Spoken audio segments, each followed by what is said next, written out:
disappointed how we played. Hats off to Akron, good team that we lost to. So I'll let you guys ask questions that you want to ask. Yeah, Coach, tough night offensively, but can you talk about Rayvon's production off the bench? Career high 17 rebounds, just what he brought for you in a night that was tough to come by with shooting. Yeah, he did a good job giving us energy. Yeah, he did. He did a good job giving us energy, for sure. Coach, I can't imagine you envision yourself last night heading into this one, starting the game by running onto the court. How did that all unfold? I don't know what you're talking about. Was that you or was it a different coach during? With the jump ball. You know what? I didn't even remember that. Two teams, competitive teams. You know, like 50-50 ball, both guys diving on the floor. That's what you want. Both teams to be competitive. Yeah, I mean that's. I didn't envision that. No. But two competitive teams, and for about 20 minutes we were competitive, and they were competitive for 40. And what led to the spiraling from beyond the three-point line for you guys? It's a good question. I guess I give them credit. They're a good defensive team, and we didn't shoot the ball well. And you know what? Give them credit. They did a good job making some of those shots difficult, and we got to do a better job creating good shots for each other. Thank you, Coach. Coach, on Tuesday you talked about the defensive intensity has been better the past few games. Can you talk about how that stood up tonight, you felt? Yeah, I thought we guarded fairly well tonight. You know, certainly not perfect. At some point when you're not making shots all night long, it becomes difficult.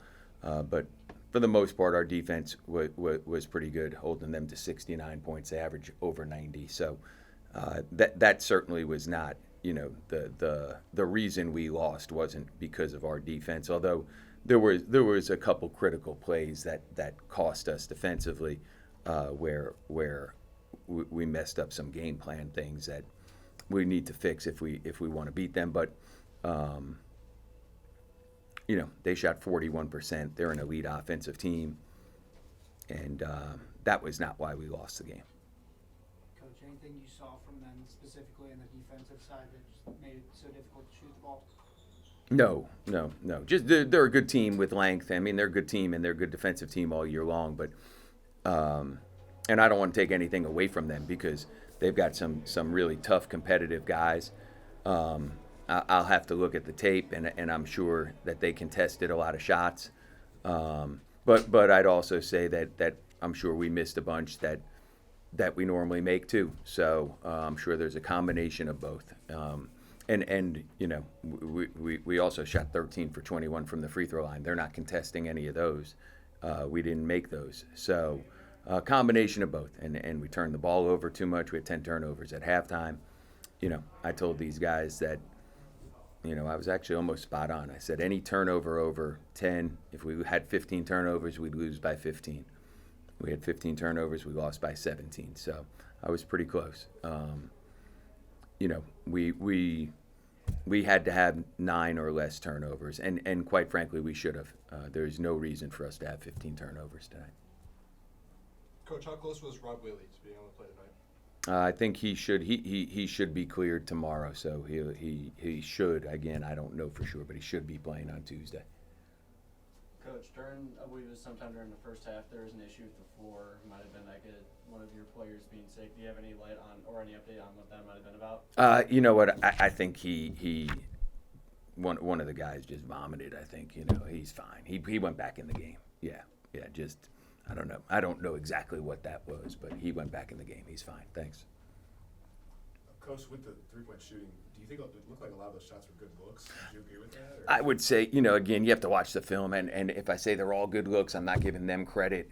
And they're a good defensive team, and they've guarded the three pretty well most of the season, so they have length in a lot of positions. It's unfair to say, yeah, we had all these good looks and we didn't make any, right? Like, that's just not fair to say. I think we had more than our fair share of good looks that some of them we normally make, and some of them they contested, and they were not great shots because they contested well. But I don't know who we're beating shooting 1 for 23 from 3, right? Like, and we had been a pretty good 3-point shooting team on the season. But, tonight we didn't shoot it well. And they did, like not that they shot it well, because that's not true, but like we couldn't let Bowen Hardman get 9 threes up. We knew that was a part of the game plan. Like he had to get 1 up. He got 9, and he made 5 for 9. He's going to make 5 for 9 almost any night that he gets 9 up. So that would be a mistake in terms of not following one of the things that we couldn't allow to happen. So. That would be an error in our scouting report stuff. But we did a pretty good job defensively overall. Certainly not good enough because of the score, but offense is where we lost the game. We were just putrid. 28% and 6 assists and 15. I mean, you look at the stat sheet across the board, and we got to play better, to have a chance. And yeah, that'll be something we work on here. Coach, you've seen Tavari Johnson, Scott, Hardman, and Lyles. What do you think of the Mahaffey brothers with Akron? They're all good players. The guy who I really like, and they're all good players, but Lyles is the kid that, like, and again, he didn't play great tonight, but, I like the guys that like Rico, like Monty Lyles. I know when he came here. I think he was, like, available in the summer and, had no scholarships, and when he was here as a freshman, couldn't play because he wasn't good enough. And then as a sophomore, I was looking at his stats prior to the season, to the game. I look at all these guys' stats. Like, he couldn't play as a sophomore because he wasn't any good. And then he just stuck to it. And now he's a really, really good player on a really good team. I don't root for him because he's at Akron, right? So I'm not rooting for him. But it's like, dang, man, I really admire kids like that. Like, I like guys like that. I root for those guys. Rico's the same way for us. Like, you stick through tough times. You just work, and you get better, and then you have an opportunity. And, now he's a really, really good player. Tavari Johnson too, but I felt like Tavari Johnson's always been a good player, right? Lyles, it's like this year he's blossomed into a great player. I really admire him and enjoy watching his success, except for the fact that I got to play against him, and similar to Rico. Like, I look at Rico, and again, tonight was not a great night for Rico, but 4 years, freshman year barely played, sophomore year same thing. He had a little more success than Lyles last year, individual success, but now he's an elite player.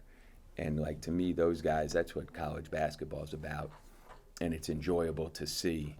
Again, except when I'm on the receiving end of seeing it. Yeah. Coach, and one final question. Just the MAC as a whole, it seems like the coaches, the players, there's a lot of respect. Do you recall at a time where it seems like you guys all get along, the coaches, and I mean, there's a few scuffles here and there, but does it seem like the MAC, there's a lot of unity within the conference? I mean, these are tough leagues, man. Like, it's, they're good leagues, they're competitive leagues, and they're tough leagues. And I think, I think in general, coaches understand just how hard these jobs are for each other. If that's what you're sensing when you're hearing coaches talk about each other's programs, I guess, I think coaches understand it even more so maybe in this era, just how difficult it is for everybody. And fans don't quite get that. Like, they want to win, which I get too. Like, I'm a fan of teams also. So the coaches, I think, understand just how hard these jobs are for each of us that are in the grind. So, and there have been a lot of coaches in our league that have been at their respective places for a number of years. So, if that's what you're sensing, I would guess that's why. So I certainly, Akron's our rival, and that's not going to change, and I certainly want to beat them more than anybody, more than any fan wants to beat them. But, I also have respect for their players and respect for their coaches and their program and what they do here. So, if that comes across, that's fine too. And I don't mind saying that.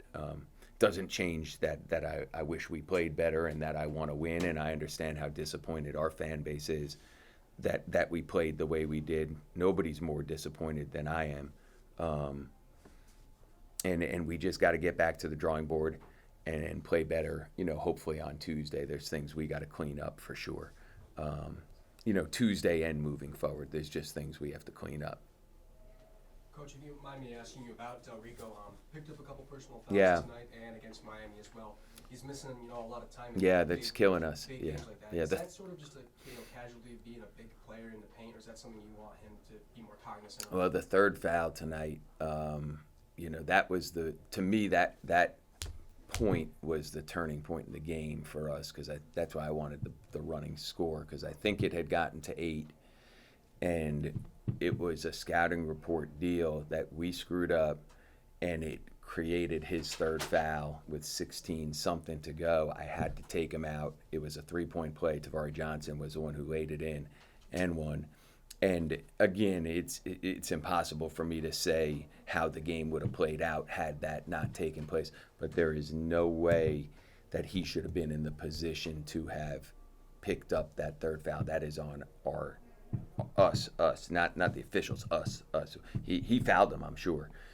It's he shouldn't have been put in that position by our roster at that point, and that was the if there's a single turning point in the game, that to me would have been the single turning point in the game, because we needed him out there. We're missing Rob, and we're playing on the road against a really good team, and not everybody's playing well particularly, and we need him out there. He's our best player, so we need him on the court, and him picking up that foul. Again, I'm looking at the stat sheet. We're only -4 in his 24 minutes. We need him out there for 34, 35 minutes tonight for us to have a chance to win without Rob. And we probably need him out there with Rob for 34, 35 minutes. So that foul was a real, to me, it would be, if I had to point to a single play, I would point to that play as being what was a turning point in the game. And, we just have to be so locked in that we don't allow that to happen. Thanks, Coach. All right, great. Thank you.